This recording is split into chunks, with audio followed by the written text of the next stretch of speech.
교회를 다니는 우리 랩런터들이나 우리 모든 성도님들이 꼭 기억해야 될 것 중 하나가 영적인 사실을 우리가 이해한다는 것은 신앙생활의 가장 중요한 부분이 됩니다. 그래서 우리는 어떻게 하면 이런 영적 사실과 또 영적 사실을 알게 되면 영적 싸움을 이해하고 있는가. 이것이 이 이해 정도가 신앙생활의 핵심이 되겠죠. 그래서 우리가 하나님 말씀에 보면 창세기 1장 27절 28절에 보면 하나님이 인간을 창조할 때 하나님의 형상이라고 하면 이 하나님의 이미지, 하나님의 이미지를 우리에게 주셨다는 거예요. 그 하나님의 이미지가 뭐냐면은 형상이라는 말로 우리는 성경에 번역을 했단 말이에요. 하나님의 형상, 하나님의 이미지를 우리 속에 주셨는데 그걸 영적인 상태로 인간을 지으셨다는 거예요. 그래서 그 영적인 상태로 인간을 지었고 난 다음에 인간에게 28절에 생육하고 번성하고 땅에 다스리고 충만하라. 이렇게 하나님은 인간에게 그 하나님의 형상된 인간에게 이 세상을 정복하고 다스리고 통치하고 번성하라. 이런 하나님께서는 문화 명령을 이 노동이라고 하는 노동 문화 명령을 우리에게 주신 거죠. 그래서 세상을 아름답게 관리하고 다스리고 세상을 우리가 디자인하고 또 우리가 어떤 설계하면서 세상을 마치 그 조각가가 작은 그런 흙덩이를 가지고 모양을 내듯이 세상을 다스려봐라, 통치해봐라, 관리해봐라. 이렇게 하나님께서 인간에게 굉장한 명령을 우리에게 주신 거죠. 그래서 우리가 타락한 인간에게도 그러면은 우리가 범죄한 인간, 하나님을 떠난 인간에게 이러한 성품이 없느냐 하는 거죠. 인간에게는 지적인 능력과 세상을 관리할 수 있는 기능과 또 어떤 문제점을 고칠 수 있는 모든 기능들을 하나님은 주셨는데 이것이 전부 다 타락한 인간에게는 사탄이 인간을 지배하기 때문에 사단의 문화를 만드는 우상의 국가를 만들고 신전을 만들고 알지 못하는 신을 섬기는 이런 쪽으로 사단이 인간의 모든 하나님이 주신 이런 기능을 영리로 하나님을 대적하는 것으로 인간의 기능을 싹 뒤집어 놨어요. 이 타락한 인간은 이렇게 인간의 모든 문화가 사탄의 문화로 인간을 바꿔놓은 거예요. 하나님 모르도록 만들고 세상의 육신적인 것들에서 계속 인간이 채워져가는 이런 인간의 모습으로 사탄이 변질시켜 놨단 말이에요. 그래서 우리가 하나님의 형상 가진 인간이 이제 영적인 사실을 알아야만이 우리가 어떻게 해야 됩니까? 영적인 싸움을 저와 여러분이 싸울 수 있겠죠. 그죠? 우리는 이 세상에 이 사탄의 문화와 영적 싸움이 시작돼요. 하나님 못 믿도록 만들고 그리스도 못 믿도록 만드는 복음 모르도록 만드는 사단의 문화와 영적 싸움이 우리에게 일어나야 되죠. 그래서 우리는 싸우기 전에 먼저 이제 진단이 먼저 바른 진단이 되어져야 됩니다. 진단이 먼저 발휘가 돼야죠. 그 영적인 상태를 진단해 나서 우리가 옛 것이 무엇인가 또 새 것이 무엇인가 하나님을 믿어서 타락한 인간 세상에 있던 이 모습 이거 옛 것이잖아요. 그죠? 하나님 떠나서 사단에게 조종을 받는 그거 세상의 문화가 옛 것이고 새 것은 뭡니까? 하나님 자녀가 되어서 성령으로 거듭나게 된 것이 우리가 새 것이 아니겠어요. 그죠? 그래서 옛 것과 새 것을 우리가 구별을 해야 되겠죠. 그러면은 예수님께서 이 표현을 가장 가장 잘한 것 중에 하나가 누가복음 5장 38절에 보면은 누가복음 5장 38절에 이런 말씀이 있죠. 새 포도주는 새 부대에 넣어야 된다. 그래서 이 새 포도주는 새 부대에 넣어야 된다. 그죠? 새 부대에 넣어야 된다. 예수님께서 이 새 포도주가 뭐겠어요? 바로 복음 가진 하나님 자녀가 그리스도를 말하는 거죠. 예수님을 우리가 소유하는데 예수님을 새 부대에 넣어야 된다는 거예요. 새로운 우리 인생의 복음의 틀에 예수님을 담아야 되는데 이 창세기 3장의 타락한 인간의 모습 속에 예수님을 담으면 안 된다는 거예요. 그래서 예수님이 그 앞전에 비유를 들기를 뭐라고 예수님이 비유를 우리에게 들어주시냐면요. 옷을 입는데 새 옷에다가 옷이 떨어졌는데 생배 조각을 큰 옷이 떨어졌는데 새 옷을 거기에다가 붙이는 법이 없다는 거예요. 그래서 이게 천이 서로 당겨져 가지고 더 잘 떨어지게 된다는 거예요. 그래서 그 말이 좀 이해가 우리는 옷을 안 만들어봐서 잘 모르잖아요. 아니, 새 옷 조각을 큰 옷에다 붙이면 좋을 것 같은데 오히려 그 이연매가 큰 옷 조각에는 큰 옷 조각을 붙여야지 서로 당김이 없어가지고 그게 잘 이어진다는 거예요. 그래서 새 것은 새 것끼리 뭉쳐야 되지 큰 건 것끼리 뭉쳐야 된다는 거예요. 새 포도주는 새 부대에 넣어야 된다는 거예요. 우리가 성령의 사람은 이런 육신의 사단이 갖다주는 문화와는 결별을 하고 하나님의 거룩하심으로 우리가 옷 입어야 된다는 그런 뜻이겠죠. 그래서 제가 이렇게 그 참 맞는 말인지 틀린 말인지 모르겠어요. 제가 늘 여기 가까이에 가는 자동차 정비소가 있는데 그분이 저한테 이런 얘기를 해요. 목사님, 큰 차는 새 부품을 갖다 놓으면은 오히려 옆에 거에 더 망가질 수 있습니다. 우리가 귀찮아서 그렇지 진짜 이 차를 위한다면은 중고차에게는 중고 부품을 폐차장이나 이런 데 가서 좀 수고를 하더라도 그런 거 갖다가 끼워 놔야지 이 다른 부분이 또 이상이 안 될 겁니다. 그래서 이게 헌 차인데 이 부분만 세게 되면 이쪽에 또 영향을 준다는 거예요. 그래서 헌 차에게는 그 중고 부품이 오히려 훨씬 더 오래 쓰고 잘 된대요. 새 거 갖다 끼운 것만은 좋은 거가 아니라는 거예요. 정비소 하는 사람들은 새 거를 해야지 돈 벌잖아요. 전화만 하면 부품 탁 그냥 오토바이로 탁 배달해 주니까 그냥 돈 버는데 그러면은 우리는 돈을 못 법니다 그래요. 그냥 우리는 돈을 못 법니다 그래요. 내가 이거는 맞는 말인가 틀린 말인가 내가 판단을 잘 못하겠어요.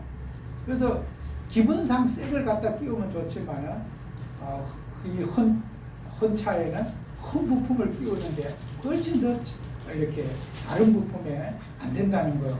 그래서 우리는요, 새 것은 새 것끼리 살고 헌 거는 헌 것끼리 살아야 돼요. 그죠? 우리가 옛생활, 종교생활하고 하나님 모르던 생활은 이 종교생활하는 사람끼리 살아야지 편해요. 복음 없는 사람은 복음 없는 사람끼리 살아야지 행복하고 서로 충돌도 없고 화목하고 이런데 복음과 이렇게 종교생활, 하나님 없는 생활하고는 물과 기름처럼 서로 안 맞아요. 우리도 힘들고 그 불신자도 힘들어요. 그래서 우리는 새 것은 새 것끼리 뭉쳐야 되지 헌 거하고는 안 맞는다. 우리 예수님이 우리에게 그런 하신 말씀이거든요. 그래서 우리는 하나님을 하면서 또 이 질문을 하게 된 것은 예수님께서 이런 말씀하죠. 그 제자들이 바리새인의 제자들과 요한의 제자들은 금식을 하는데 당신의 제자들 왜 금식을 안 하느냐 하고 이제 예수님께 따지는 거예요. 왜 당신의 제자들은 금식을 안 하느냐? 예수님이 뭐라고 말씀하냐면요. 신부가 신랑과 함께 있을 때는 금식할 필요가 없다. 신랑을 빼앗기는 그날에 금식할 거야. 예수님과 우리 사이를 부부 관계로 보신 거예요. 우리 예수님하고 우리 예수님과 우리의 관계를 이렇게 부부 관계로, 그죠? 부부는 한 몸이잖아요, 그죠? 남녀가 결합하여 한 몸이 될지라 그랬잖아요, 그죠? 이게 부부 관계는 한 몸이라는 거예요. 예수님하고 우리하고는 한 몸이다. 그러니까 한 몸이, 예수 신랑을 빼앗길 날에, 신랑이 신부를 빼앗길 날에 그때 통곡하고 금식할 일이지, 신랑과 함께 있을 때는 서로 한 몸이 서로 연합하고 즐기면 되는 거다. 그래서 우리 예수님이 이렇게 표현하면서 옛것과 새것을 분명히 우리는 알게 우리가 이제 구별해야 되겠죠. 종교 생활의 습관, 우리가 종교 속에 있는 것들, 이런 것들을 우리가 치유받아야 되겠죠. 그래서 우리가 영적인 싸움을 이제 하려고 하면은 우리가 하나님 일을 하면서요, 이런 이제 이 원인 치유가 또 우리에게 또 중요한 부분이 되죠. 그래서 우리는 하나님 하면서 이 습관 치유가 또 중요해요. 고린도전서 8장 7절, 히브리서 12장 10장 5절에 보면요, 예수님께서 고린도전서 8장 7절에 이런 말씀했죠. 우상에 대한 습관에서 우상의 제물을 알고 먹는 거로 그 양심이 약하여지고 더러워진다. 그래서 고린도전서 8장 10절에 보면은 우상의 제물에 대해서 이렇게 또 말하고 있죠. 이 우상의 제물, 사람이 뭐 이렇게 제사 지는 음식 먹으면 어떻습니까? 그죠? 거기 뭐 독이 들은 건 아니잖아요, 그죠?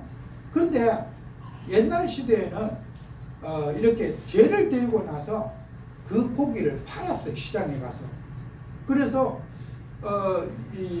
그 제사 요즘에는 우리 지구에 과학이 발달하고 세상이 좋아져가지고 음식이 풍성하게 되고 지구에는 음식이 남는데요. 지금보다 인구가 2배, 3배가 늘어나도 지구에 음식이 모자라지는 않는데요. 그만큼 이제 기술이 좋아져서 농사도 잘 짓게 되고 과일도 많이 생산하게 돼서 아주 음식이 풍부한데요. 그래서 이제 그래도 지구에 막 굶어 죽는 사람이 하루에도 많이 있대요. 그것은 이제 서로 분배가 안 돼서 그런 거지 음식이 남아든다는 거예요. 근데 옛날에 예수님 시대 때는 음식이 모자랐어요. 모자랐기 때문에 제사를 지내거나 돼지를 잡거나 이렇게 절을 하고는 그 음식을 시장에 갖다 내다 팔았어요. 그래서 그래서 시장에 나온 음식이 제사상에 올라갔던 음식인지 일반 그냥 고기 잡아서 나온 팔로 온지 이제 사는 사람은 알 수가 있는 거죠. 그 제사 음식. 그런데 우상의 제물을 우리가 얻게 되면은 내가 그 제사 안 지냈지만은 우리 양심이, 그죠? 우리 마음이 제사와 연관된 마음에 마음이 결별하지 못하고 제사 의식에 우리의 마음이 묶여질 수 있다는 거예요. 그래서 내가 그 음식을 먹고도 아무 제사 의식과 상관이 없으면 먹어도 되고, 또 그것이 늘 찝찝하게 그냥 그럴 바에는 차라리 금식하는 게 낫다는 거예요. 제사 음식을 제가 어릴 때만 해도 지금도 우리나라에 시골 동네에 가면은 그 시족들이 모여 사는 데 가면은 우리나라의 동네마다 그 집성촌에 가서 살면요, 제실이라는 게 있어요. 제실. 제사를 동네 단위로 드리는 제실이라는 것이 있고요.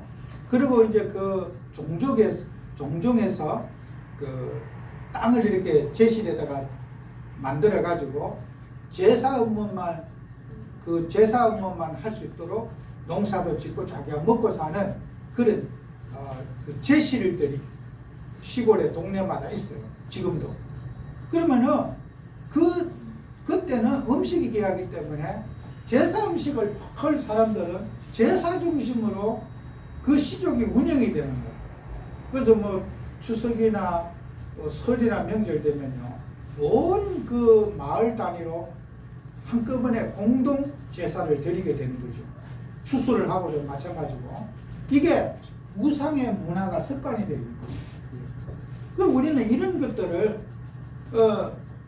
먼저 우리가 좀 치유를 우리가 받아야 될 것이고, 그리고 또 우리는 생각의 또 치유를 우리가 받아야 될 거예요. 로마서 12장 3절에 보면은 각 사람의 믿음의 분량대로 우리가 하나님께서 주신 대로 생각하라 그랬어요. 로마서 12장 3절에 믿음의 분량대로 생각하라. 지금 얘기했지만은 어떤 사람은 제사 음식을 먹어도 문제가 안 되는 사람이 있고, 또 어떤 사람은 제사 음식을 먹고도 막 몸에 얹히고 또 이런 믿음 생활에 도움이 안 되는 사람이 있어요. 그러니까 각자가 판단해서 우리는 이런 가정과 집안의 또 영적인 문제들을 우리가 치유해 줘야 될 겁니다. 그리고 제가 이제 경험적으로 예배를 드리면서 보면요, 늘 복음을 전해도 사람들마다 숨겨진 우상이 있어요. 이렇게 개개인마다 우리가 부모가 자식을 사랑하는 거는 당연한 거잖아요, 그죠? 지나치게 24시간 자식만 붙잡고 사는, 이렇게 막 상업을 접어놓고 자식만 생각하는 그런 부모가 있어요. 그러니까 이런 경우는 자식을 위하는 것이 아니라 그 우상이 되는 거죠. 자식이 우상이 되는 거예요. 적당하게 사랑해야 되는데, 이건 뭐 완전히 그냥 이 자식에게 사로잡힌 그런 사람이 있고요. 또 뭐 인간관계에서 서로가 이렇게 가정과 개인에게 너무나 집착되어 있는 부분이 있어요. 우리가 돈도 마찬가지잖아요, 그죠? 사람이 돈을 아끼고 귀히 여기는 것은 좋은 건데 24시간 돈만 계속 생각하고 있다. 그 사람은 그게 우상인 거예요. 재물이 우상이 돼요. 그러니까 우리 사람들마다 어떤 뭐 직업을 가져도 마찬가지야, 그죠? 어떤 적당하게 집중해야 되는데 그게 딱 빠져가지고 다른 것을 못 보는 거. 그게 우상이에요. 그래서 우리는 개개인마다 제가 예배를 드려보면은 금방은 제가 몰라요. 1년, 2년, 이렇게 3년 계속 예배를 드려보면요, 숨겨진 그 사람의 습관, 숨겨진 그 사람에게 드러나지 않는 우상이 보여요. 이 집에는 이 사람에게는 이게 문제군요. 사람은 그 우상 문제가 마음속에 걸려가지고 늘 인간은 고통을 받고, 사단에게 자기는 열심히 하는데 반복된 실패를 가져오게 되고 사단에게 조종을 받게 되는 습관 속에 있는 집착된 우상이 있습니다. 그러니까 이런 것들은 개개인에게 누구나 있을 수가 있어요. 교회 다니는 성도님들이 뭐 돼지머리나 갖다 놓고 제사드리라 그런 사람은 없을 거예요. 제가 볼 때는 교회 다니는 사람들이 돼지머리 갖다 놓고 뭐 절하고 이런 사람들은 그런 사람은 교회를 안 다니겠죠, 그죠? 그러나 교회 다니는 사람들의 우상은 이렇게 마음속에 생각 속에 있는 우상입니다. 지나친 생각, 지나친 집중, 지나친 집착이 인간에게 우상이 될 수 있다. 이걸 우리가 치유해 줘야 됩니다. 그리고 우리가 더 이제 우리가 중요한 것들 중에 하나는 우리가 또 영적인 치유를 또 해줘야 돼요. 영적 치유를. 그래서 우리가 영적 치유의 가장 중요한 것은요, 복음 치유를 해줘야 돼요. 복음 치유. 이 복음 치유가 뭐냐 이렇게 할 때, 저도 이제 우리 교회 성도님들을 좀 편안하게 해드리고 싶고, 막 전도로 몰아가고, 또 예를 들어서 여러분을 막 현장에 노릇해 가서 영접해야 된다, 전도해야 된다. 저는 개인적으로 싫어요. 여러분은 막 어디 대고 돌아가는, 성경에 그런 게 나와 있지 않아요. 내가 너무 그게 어떤 막 우리가 이걸 해야 된다 막 몰아가는 거예요.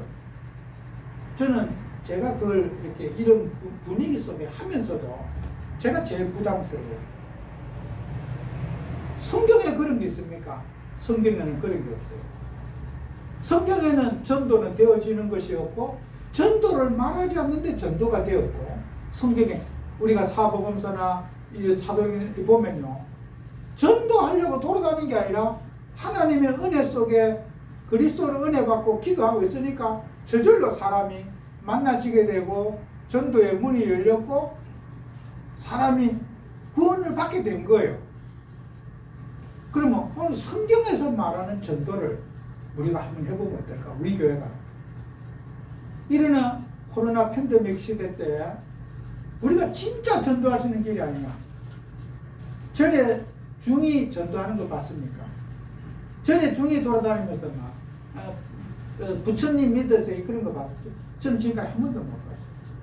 전에 중은 저 산속에 앉아갖고요, 복탁 가지고 24시간 집중하고 있습니다. 그런데 사람들이 그 산꼭대기까지 찾아갑니다. 우리가 귀신 들린 사람도 남들에게 전도를 부담스럽지 않게 하는데 우리가 돌아다니면서 예수 믿으세요 막 계속 이런 식으로 우리가 전도를 해야 되는가? 성경에는 인간을 피곤하게 하는 전도가 없어요. 그래서 저는 우리가 오늘 2021년 우리가 지금 새해부터는요, 우리는 성경적인 전도를 해보자. 바른 복음을 이해하면은 바른 복음의 역사가 일어날 거다. 여러분이 은혜 받고 평안을 누리고 말씀에 집중하고 기도에 집중하면요, 여러분이 전도 안 해도 구원받는 사람이 우리 교회에 자꾸 모여들게 돼 있어요. 우리가 복음 가진 우리가 사도행전에 나타난 전도는 마가 요한의 집에 모여가지고 120명이 전도한 게 아닙니다. 마가 요한의 집에서 그랬습니까? 기도운동, 정말 말씀에 은혜 받으면서 기도에 집중하고 하나님의 은혜 받는 일에 집중했더니 15개국에 흩어져 있는 나그네 된 유대인들이 마가 요한의 집에 모여들었어요. 모여들었거든요. 가는 전도가 아니라 오는 전도를 초대교회는 이뤘거든요. 우리는 복음을 전하면서 우리가 정말 복음 치유가 되어야 될 거예요. 자꾸 뭘 하려고 성도님들 마음을 부담을 주거나 막 그런 나도 못하는 부차는 일을 막 이렇게 한다 이럴 때요, 일시적인 효과는 있지만 지속될 수 없어요. 그래서 우리 교회는 편안하고 누구든지 교회 와서 은혜 받을 수 있어요. 또 여러분들이 저는 그냥 예배드리고 편안히 집에 가시는 게 난 좋아요. 은혜 받고 은혜만 계속 받아보세요. 하나님이 여러분 인생에 어떻게 하시는지. 여러분이 성령 충만 받으면 여러분의 인생 동서사방에서 하나님 역사가 일어날 거예요. 하나님의 신의 감동을 받고 성령의 충만함 받고 말씀을 여러분 은혜하고 붙잡고 기도해 보세요. 반드시 우리는 인간의 열심히 인간이 시달리고 있어요.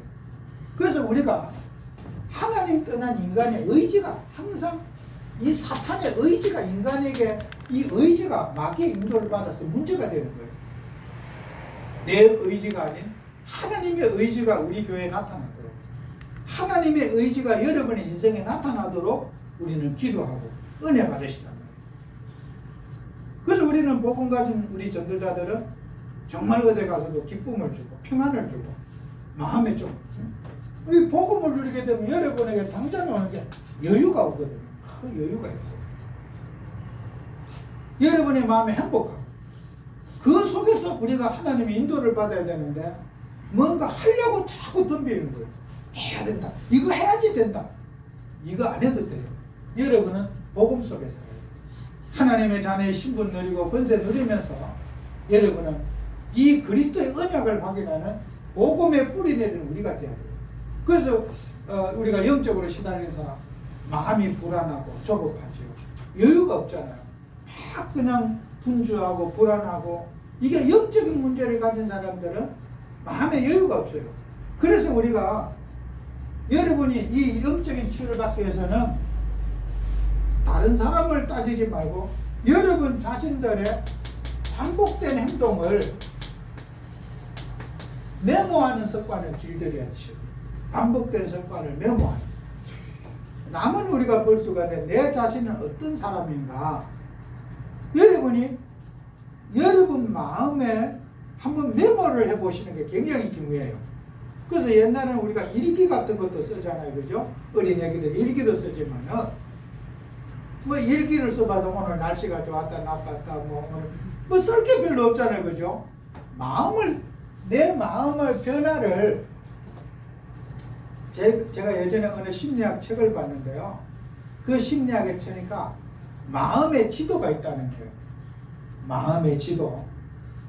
그래서 제가 제 마음을 한번 어떻게 나는 무슨 생각하고 하루를 살고 있고 한 달을 무슨 생각하는지 내 마음의 생각 제가 이렇게 한 몇 자씩 한번 적어봤어요.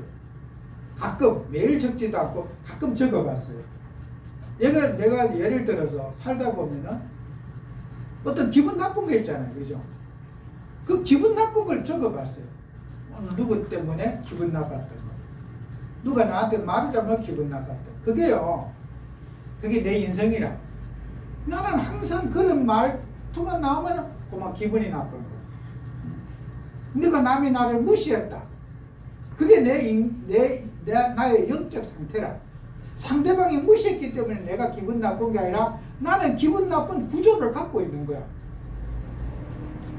또 누구를 탓하는 습관, 원망하는 습관. 항상 A라는 사람을 탓하잖아요. A라는 사람이 없어졌어. 그럼 B라는 사람을 탓하는 습관이 있고 C라는 사람을 탓하는 습관을 가진 거야. 그러니까 우리가 원망하는 습관. 아이고, 난 저 사람이 잘못했기 때문에 나한테 상처를 줬기 때문에 원망. 그 사람이 인생입니다. 그러면 우리 자신의 반복된 생각을 나는 어떤 생각을 하고 있는지 이걸 체크를 못 하시면 답이 없는 거예요. 원망하는 습관, 남을 비판하는 습관, 어떤 내가 상처를 받는 습관들 있잖아요. 그런 것들이 우리 인생을 내가 나를 모니터링 해봐야지 다른 사람에게 답을 줄 수 있어요. 내 자신부터. 그리고 우리가 이런 부분들을 영적 치유하는데 제일 중요한 부분이에요. 하루에 제일 많이 생각하는 게 뭐냐는 거예요. 제가 언젠가 얘기하잖아요. 옛날에 우리 랩런트가 맨날 여기 앉으면 성가대하기 전에 졸아요. 그냥 어떨 때는 여기 앉았으면 코를 골고 막 축농 정도 걸리고 막 졸아요. 그래서 내가 진짜 얘가 끝나가면 착하고 바르고 다 좋은데 앉아서 코를 골고 조니까 코 고는 소리가 또 코에 코맹맹하고 조니까 내가 오랜 세월이 지나서 물어봤어요. 근데 그 부모도 알잖아요. 이렇게 다 내가 볼 때는 문제가 없는데 왜 교회만 오면 내가 졸고 있나? 이유가 뭘까? 무슨 그래서 내가 의사한테도 가 물어봤어요. 그럼 뭐 축농증이 있고 이러면 혼미하고 이렇게 사람이 그럴 수가 있다 그러기도 하고. 그래서 내가 이 친구한테 물어봤어요. 여기 밑에 내려가서 물어봤어요.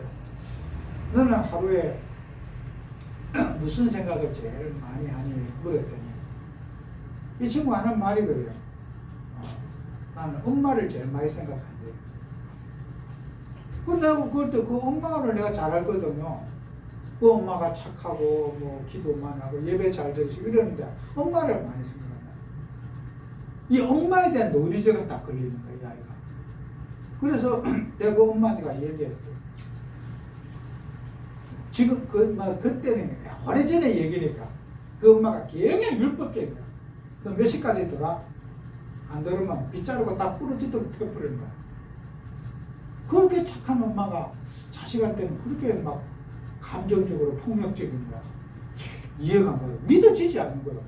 목사님한테 대하는 태도, 우리 모든 아이가 그렇게 얌전하고 착한데, 아유, 우리 그 학생을 말이야, 빗자루가 다 부러지도록 펴고 막 힘 다 빠질 때까지 펴버리니까 그 아이는요, 교회 와도 엄마 생각하죠.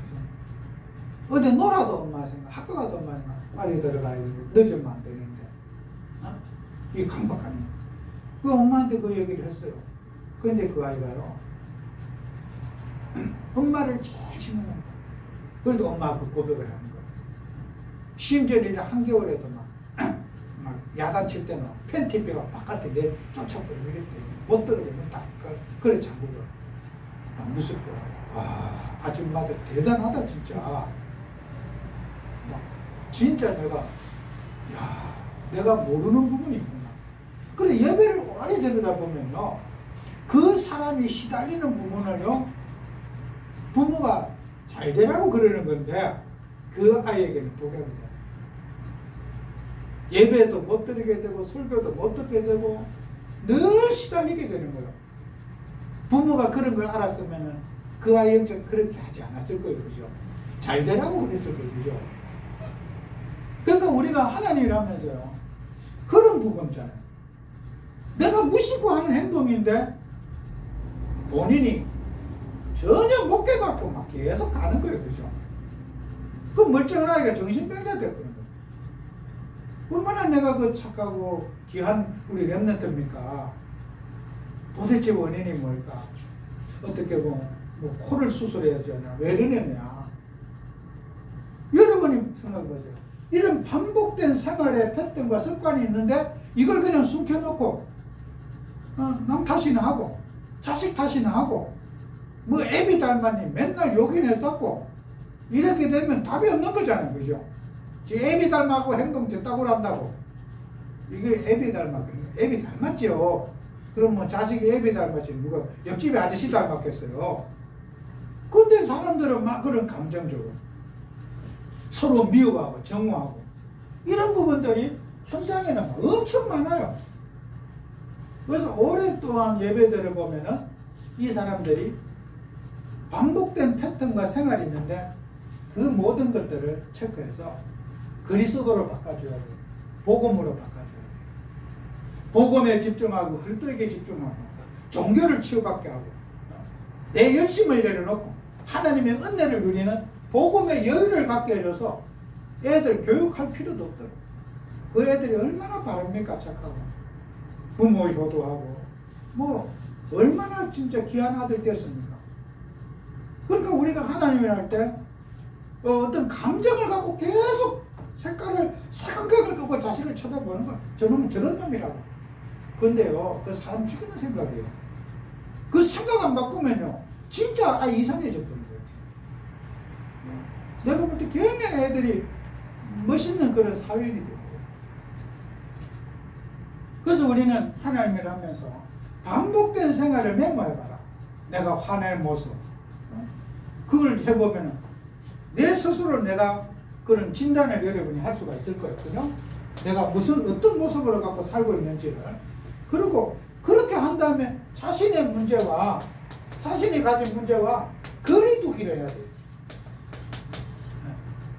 내가 이런 문제가 있구나. 그런 문제가 내가 또 일어날 때 또 나는 항상 한 달 동안에 이런 사이클을 가지고 화를 내고 있고 항상 이때쯤 되면 시비를 거는구나.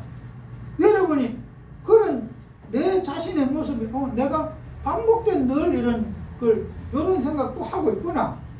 여러분 스스로가 그 문제와 거리를 두기를 해야 되는 거예요. 내 모습을 남으로 보고 자꾸 거리를 둬야 된다니까요. 내 모습을 남이라고 제3자로 봐야 돼요. 이건 내가 아니야. 이건 내 모습, 이런 생각은 내가 아니야. 이렇게 자꾸 내 그 생각의 패턴과 거리두기를 해야 된단 말이에요. 그러면 이 거리두기를 했을 때 그 과거의 내 옛생활의 모습과 나하고 결별할 수가 있는 거예요. 밀착하지 말고 분리해서. 내가 또 이런 행실을 하고 있네. 이런 문제를 또 반복되게 하고 있네. 이렇게 여러분이 깨닫기만 해도 그게 역사가 일어나거든요. 그런데 이걸 그대로 그냥 끌어안고 산다면은 그 사람은 항상 변화가 없는 거란 말이에요. 그래서 이제 여러분들이 하나님을 하면서 이런 거리두기라는 좋은 방법 중에 하나가 이제 묵상을 해보는 거예요. 조용한 시간, 화이트 타임을 이렇게 가져보는 거예요. 묵상. 조용한 시간, 여러분만의 여유를 가지고 또 커피 한 잔도 혼자 먹으면서 또 이렇게 좀 쉬면서 내가 좀 지나쳤던 부분, 또 내가 마음이 좀 너무 앞서갔던 부분, 이런 것들. 그래서 이게요 굉장히 여러분에게 중요한 부분이에요. 제가 어머니가 이제 병원에 계시잖아요. 간병인이 저한테 다 일러주는 게 있어요. 막,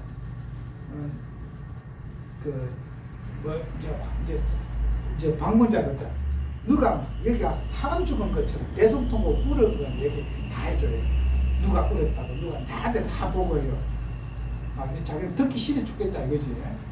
막 병문안 나가고 막 환자 붙들고 막 대성통곡하고 막 울고 막 이랬다는 거야. 그럴 바에는 갈 필요가 뭐가 있어요? 환자한테 위로하고 평안을 주고 우리 하나님이 그래야 되냐? 감정 절제가 안 되면 막 대성통곡 그러니까 막 병실에 사람들이 얼마나 이제 여러 명이 있는데 힘들겠어요, 그죠? 그 우는 소리가 우는 소리 아름다운 사람 한 명도 없어. 정말 듣기 싫어요, 우는 소리가. 그래 얘기를 해주더라고. 사람이 감정 절제를 못해갖고 막 그냥 막 땅을 치고 막 계속 우는 거야. 그러면 이제 사람이 그런 것들이 이게 이제 좀 이런 원래 이번 주에 내가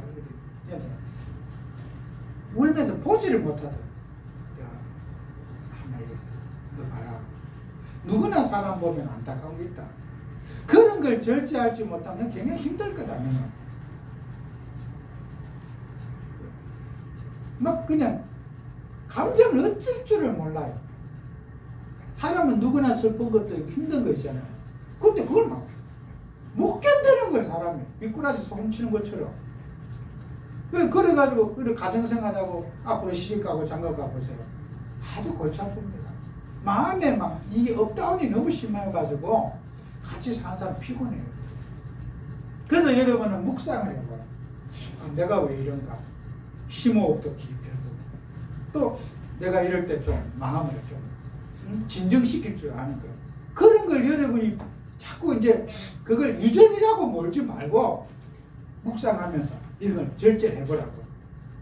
그럼 얼마든지 그게 고쳐져요.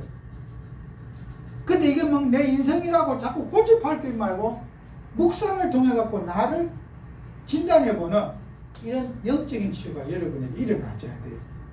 그래서 사람들 여러 신명을 보면은 그게 이제 다 드러나요. 평상시에는 몰라. 저 랩런트의 성격이 저런 거 몰라.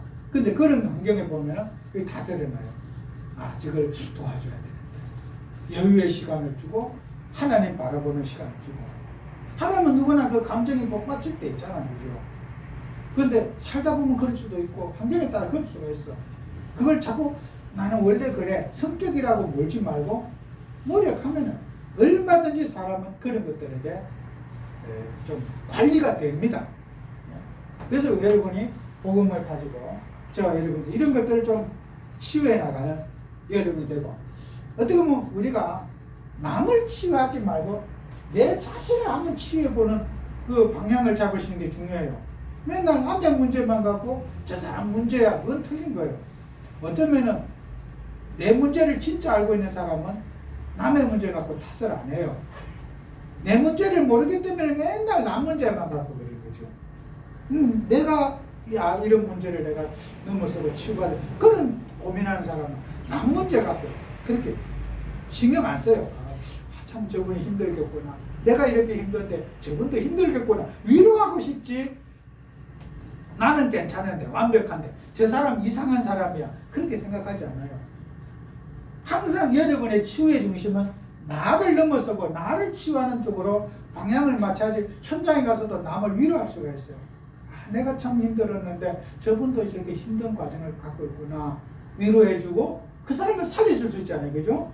그래서 그런 부분들 여러분. 그래서 우리가 하나님 자녀들은 반드시 뭡니까? 사회성을 길러주는 이 이제 응답을 여러분이 받아야 돼요. 모든 것을 함께 할 수 있도록. 함께. 여러분이 성경에서 우리가 이제 늘 하자. 리더하자. 함께 해야 된다. 우리가 함께하는 제일 중요한 게 뭐예요? 함께 하려면요, 각자의 소리를 내야지 함께가 되는 거예요. 우리가 쉽게 말해서 심포니라고 하는 헬라어의 심포니, 우리가 심포니 오케스트라 그러잖아요. 각자의 소리가 나는 걸 갖고 어우러져 나는 소리, 그걸 심포니라고 그래요.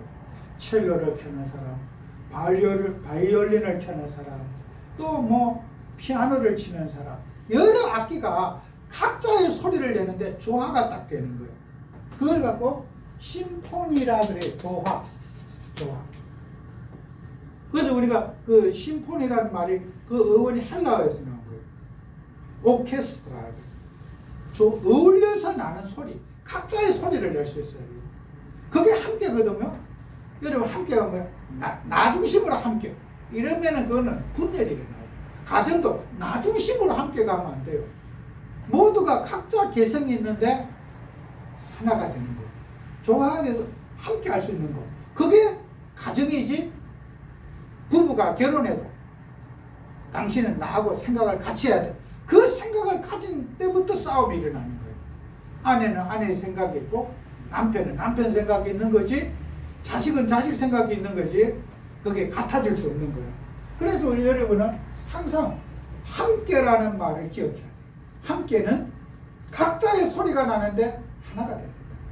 우리 교회도 각자 생각을 존중해주고, 저분은 저런 생각을 가진 겁니다. 저분은 저런 스타일이니까 서로를 인정할 때 그게 함께가 되는 거지. 왜 저 사람 이상해? 그 자체가 틀린 생각. 그건 함께 될 수 없는 거예요. 왜 저 사람 이상하냐?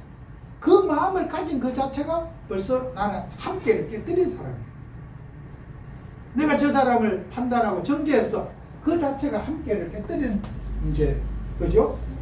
그래서 여러분은 함께라는 거예요. 그리고 이제 여러분은요, 그 함께한 사람들이 공동체, 커뮤니티를 이룰 수가 있어요. 커뮤니티. 제가 참 요즘 이제 제가 젊은 애기들이나 초등학생, 중학생 이런 아이들하고 어울릴 수 있는 게 없잖아요. 뭐 이게 애들도 다 컸지. 이제 애들하고, 그러니까 제가 이런 동네에서 아이들하고 이제 오락하는 그거 있어요. 그 아이들과 막 초등학생도 있고 막 중학생도 이랬어. 그러면 이제 중학생들 날 보고 형 그래, 형 그러더래. 얼마나 귀여운지. 이제 그러면서 뭐 얘기도 하고 이래 한데, 애들이요 굉장히 발라요. 우리 세대가 생각하는 대로, 애들이 굉장히 예절도 바르고, 이렇게 우리 기성세대들은 아이들 좀 무시하는 거예요. 요즘 애들 버리서 안 그래요. 굉장히 애들이 생각도 건전하고 바르고 정직하고, 뭐 그러면 이렇게 애들이 무슨 돈 있어요? 형 먹으라고 음료수 하나 사왔다고. 그래서 내가 애기가 나한테 형이라 그러니까 얼마나 더 기분 좋지. 얘들이 음료수, 예를 들어 아이스크림 사갖고 나한테 형 아이스크림 드세요. 그러니까 이게 애들이 있잖아요. 이 애들이 진짜 바르구나. 굉장히 뭐 우리가 살아갈 때 모습 완전 달라요. 어른을 기분 맞출 줄도 알고 존중할 줄도 알고, 이 애들이. 그러니까 이게요, 여러분 커뮤니티 이런데 공동체 생활 한번 해봐야 돼요. 맨날 내 혼자만 있으면은 같이 어울려지지 않는 거예요. 그죠? 또 그런 사람이 있는가 하면은 또 뭐 여기 안산의 국민은행 지점장, 또 박달 초등학교 선생님, 또 저 박달 중학교 또 서무 이런 데도 있어요. 그러면 이런 사람은 다 서로가 막 배려하고 베풀고 그래요. 여러분이요, 다양한 사람들 같이 이런 공동체를 경험해야 돼요. 이게 사회성이거든요. 어느 누구를 만나도 편안하게 해줄 수가 있고 같이 함께 할 수 있는 그런 우리가 커뮤니티, 그 커뮤니티가 돼야지, 그때부터 이 공동체가 돼야지 이제 원리스가 되는 거예요. 하나. 이 공동체 속에 원리스가 되는 거예요. 우리의 원리스는 뭐예요? 그리스도와 원리스가 돼요. 그죠? 그리스도와 원리스가 되지 사람하고 하나가 될 수가 없는 거죠. 그래서 여러분이, 제가 영어를 잘 못하지만 사람끼리 원리스 이 말은 쓰면 안 돼요. 그거는 잘못된 단어예요. 사람하고는 원리스가 될 수가 없어요. 어떤 사람하고도 원리스가 될 수 없다는 거예요. 여러분과 하나님과 원리스가 하나님과 하나가 돼야 되고, 인간은 커뮤니티예요. 함께 위드예요. 그래서 여러분이 이 원리스라는 단어를 잘 사용해야 돼요. 이거는 제가 생각할 때는 바른 단어가 아니에요. 원리스라는 단어는 이 단어의 이 어법이 좀 틀려요. 우리가 어디에 그리스도와 원리스가 돼요. 그리고 인간끼리는 어떻게 해야 돼요? 커뮤니티, 함께하는 심포니가 되고 공동체가 돼야 돼요. 저는 이게 바른 성경적인 어원 해석이라고 생각되어져요. 아무데나 원리스 붙이면 안 돼요. 우리 원리스가 돼야 되는데 원리스가 될 수 없어요. 가정도 자식도 하나가 될 수가 없다니까. 형제간에도 하나가 될 수가 없어요. 그래서 우리는 리더와 커뮤니티, 공동체를 이루자. 이게 여러분이 꼭 붙잡아야 됩니다. 그래서 우리가 더 중요한 공회라고 하는, 이게 캐톨릭이라고 하는 그 말이 공회라는 뜻이에요. 거기서 로마서 8장 28절에 모든 것이 합력하여 선을 이룬다 그랬어요. 합력하여 선을 이룬다. 그러면 나, 교회, 또 우리 사회, 이런 모든 것들이 우리가 캐톨릭이에요. 캐톨릭, 공회, 공적인 우리가 모임을 갖는 그런 우리 교회가 됐을 때 가장 하나님 건전한 교회로 우리가 성장하게 되겠죠. 그래서 여러분들은 복음 가진 우리가 영적 싸움을 우리가 알고, 우리는 습관과 싸우고, 또 우리의 모든 옛생활과 싸워서 우리 자신을 한번 정말 이렇게 모니터링해서, 또 내 자신 속에 많은 메시지가 있고 답이 있어요. 어떻게 하면 우리가 사람들을 나의 이런 힘든 부분이 나만 가지고 있는 게 아니라 세상의 모든 사람이 공유하고 있는 거거든요. 나만 어려운 게 아니거든요. 나만 어렵게 살았어. 다 어렵게 살아요. 제가 형이 외국에 들어가는데 공항에 가면서 참 애쓰고 수고 많이 하고 애들 키우고 고생 많이 하셨다고 그랬더니, 세상 사람 이만한 고생 안 하고 사는 사람 어디 있느냐. 맞는 말이죠. 그죠? 여러분은요, 사람들 나만 어렵게 사는 거 아니에요. 모든 사람이 갈등이 있고 문제 있고 또 자식 키우고 먹고 사는데 고달픕니다. 그래서 내가 힘들면 남을 위로할 수 있잖아요. 나만 고생한다고 생각하니까 남을 위로할 수가 없는 거잖아요. 그죠? 그래서 우리는, 여러분이 갈등하잖아요. 여러분 밖에 있는 사람 더 갈등해요. 여러분보다. 그런 분들을, 갈등하는 분들 위로하고, 또 성격에 또 장애를 갖고 있어요. 내가 성격에 장애를 갖고 있지만 나보다 더 성격 장애에 그런 고생하는 분이 더 많아요. 우리가 그대로 위로하면서 우리가 복음 전하는 전도자로 쓰임받는 여러분 되시기를 축원합니다. 기도합니다. 하나님 아버지, 우리가 항상 남을 치유하기 전에 먼저 우리 자신의 영적 상태를 점검할 수 있는 믿음을 허락해 주옵소서. 또 이번 코로나 팬데믹을 통해서 우리 모든 성도들이 정말 복음 속에 뿌리 내리며 되어지는 전도, 되어지는 하나님 역사를 볼 수 있는 기회가 되도록 축복해 주옵소서. 예수님 이름으로 기도합니다. 아멘.